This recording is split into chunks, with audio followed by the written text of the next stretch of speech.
Hello guys. Welcome to my channel. Today's video is about everything you need to know on the debate over the $15 minimum wage.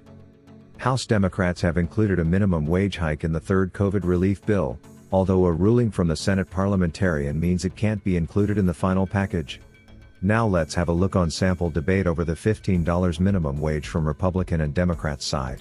I worked, my family owned the Sanitary Cafe in Central South Carolina. My mom ran the restaurant/bar. My dad ran the liquor store on the other side of the panel, and downstairs was a 3-table pool room. When I got old enough, I ran that. We hired 1 or 2 people depending on how business was. We were by no means rich, but owning your own business has a certain pleasure to it. And one thing I remember, Mr. Chairman, is you can't get sick. If you actually own a small business and you don't open up, you don't get paid. I've seen my mom and dad go to work dog sick because if they didn't open up, they didn't get paid. And every time there was a cost of doing business, it had to be absorbed. And there's only so much you can pass on to the customer. Inflation is going to be an increasing problem in this country. So I want the American people to understand that there's a consequence to spending all this money. There's a consequence to flooding the zone with money. And when you start imposing cost into the economy, it will eventually be passed on to you because people are in business to make a profit. Now, Walmart. The theory of the case that the chairman espouses is that the CEO of Walmart could make $20 million, not $22, and they could absorb an increase in minimum wage and not give stock dividends, not pay their top people so much, and they just choose not to do that. Well, we can have our discussion about that concept, but here's where we should agree, that if you're running the Sanitary Cafe, you don't have that luxury because there's just only so much money coming in the door, and if you have to double the cost of paying a worker, you're probably not going to hire anybody else. And teenagers and senior citizens benefit from jobs in the hospitality industry and the service industry, make a little extra money that first job. But if you increase cost on the restaurants throughout this country right now, you're going to crush them, Mr. Chairman. In South Carolina, it's anticipated that 50% of the restaurants that have been hit by COVID will never come back.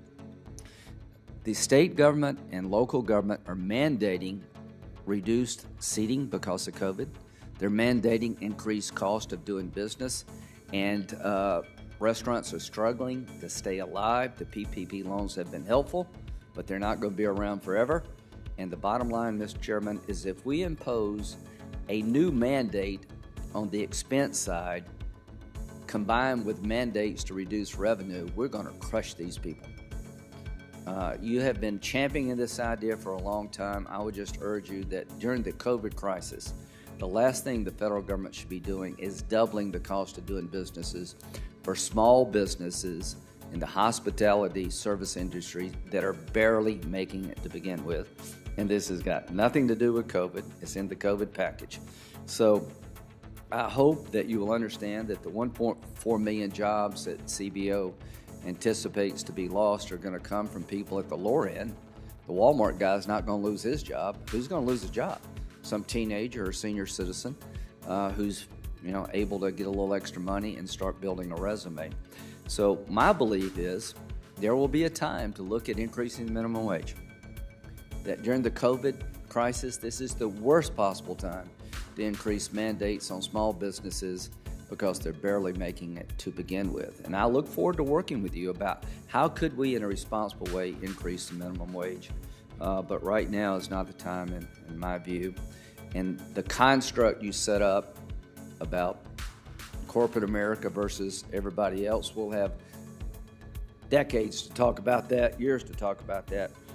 I would just implore you to think of what we're doing at a time of restaurants and hotels barely hanging on because of the restrictions on travel.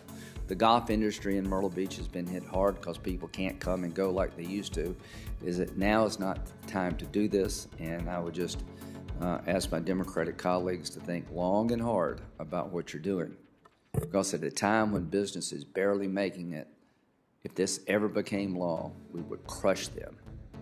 And people have worked too hard, too long, too many hours, too many worrisome conversations to keep their business alive for the federal government to come in and crush them. And that's what this would do. Thank you. Clearly, Senator Lindsey Graham talked how the minimum wage affect negatively the business owners and totally forgot about the employees. Now, before we go to the Democrat side, let's know more about Senator Lindsey Graham with this short video. My party is going back crazy. And I don't think he has the temperament of judgment to be commander-in-chief. You know how you make America great again? Tell Donald Trump to go to hell. Donald Trump is the most unelectable Republican I've seen in my lifetime. He's not fit to be president of the United States. The Republican Party has been kind here, bringing out the worst in us. Disparaged women, opportunistic, religious bigotry, race baiting, xenophobia. He's a jackass. No, I don't think he's a xenophobic, race baiting, religious bigot as president. You don't have to run for president and be the world's biggest jackass. I think he's a kook. I think he's crazy. You know what concerns me about the American press is this endless attempt to label the guy as some kind of kook, not fit to be president. I don't believe he's a Republican. His policies are really bad for the country. I'm going to try to help our president, Donald Trump, be as successful as possible because, number one, I agree with him mostly. I like the president. I want to help him. I hope he's successful. Trump's foreign policy is a complete disaster. I think this strike was a game changer. There's a new sheriff in town. What President Trump has done is historic, deserves the Nobel Peace Prize, and then some. If Jeff Sessions is fired, there will be holy hell to pay. The president's entitled to Attorney General he has faith in. I trust Deputy Attorney General Rothenstein. Here's what I say to Mr. Rosenstein. If you don't believe that the Department of Justice was off the rails, you're clearly not looking at the same Department of Justice I'm looking at. I've just about had it with the Rosenstein approach here. Can you tell me what happened in that meeting, in your own words? No, I want to make sure that I can keep talking to the president. And somebody's got to explain this to Trump, so I guess that'll be my job. If you don't like me working with President Trump to make the world a better place, I don't give a Wait a minute. Wait a minute. Wait, first of all, you're not going to speed past that like you didn't just say what you just said. Seriously, no comments. Now we go to Democrat side Senator Bernie Sanders. The federal minimum wage of $7.25 an hour has not been raised by Congress since 2007. Got that? Minimum wage not been raised by Congress since 2007, 14 years ago. And let us be clear, no ifs, buts, and maybes. $7.25 an hour is a starvation wage. That's what it is. We must raise the minimum wage to a living wage, at least $15 an hour. And when we do that, not only will we be lifting millions of Americans out of poverty, we will be providing a raise to 32 million American workers. And not only is raising the minimum wage to $15 an hour the right thing to do, it is also what the overwhelming majority of Americans want us to do. Poll after poll, over 60% of the American people have told us that they support increasing the minimum wage to $15 an hour. Since 1998, every time a state has had an initiative on the ballot to raise the minimum wage, it has won, no matter whether that state was red, blue, or purple. Today, 8 states and over 40 cities have adopted laws to raise the minimum wage to $15 an hour. This is not a radical idea. Now, I do understand that concern has been raised about the Raise the Wage Act, which I have sponsored, which gradually raises the minimum wage to $9.50 this year, $11 in 2022, $12.50 in 2023, $14 in 2024, and $15 an hour in 2025. That's a gradual increase. Some people believe that these increases will harm small businesses. I understand that. Now, I fully understand that there is a major difference between Walmart and a small, struggling business. Many small businesses, all of us understand, are struggling today in Vermont, South Carolina, all across this country, and they need our help. To date, Congress has already provided $800 billion in financial assistance to small businesses, and an additional $50 billion is included in the reconciliation bill working its way through the Senate.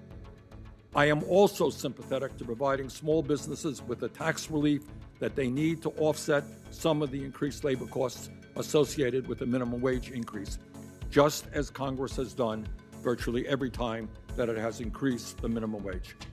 But let me say this. Study after study has shown that a gradual increase in the minimum wage does not lead to increased unemployment. In fact, a review of 138 minimum wage increases at the federal, state, and local level since 1984, published in the Quarterly Journal of Economics, found no evidence that these laws reduce employment. Zero. My own state of Vermont, for example, a very rural state, largely dependent on small business, has the third lowest unemployment rate in the country at 3.1%, while it also has one of the highest minimum wages in the country at $11.75 an hour. In my view, the best way to help small business is to put cash into the pockets of low-wage workers who will then spend that money in grocery stores, restaurants, and small businesses all across this country. But I hope, no matter what our views on the minimum wage may be, I hope that we will all agree on one thing. U.S. taxpayers should not be forced to subsidize some of the largest and most profitable corporations in America. It is time for the owners of Walmart, McDonald's, Dollar General, and other large corporations to get off welfare and pay their workers a living wage. And with that, I am delighted to introduce Senator Graham. The Senate official says that $15 minimum wage not allowed in Biden's COVID relief bill. It's sad news for millions of Americans' peoples. Now I have a question for any Republican or any person who refuses the minimum wage increase.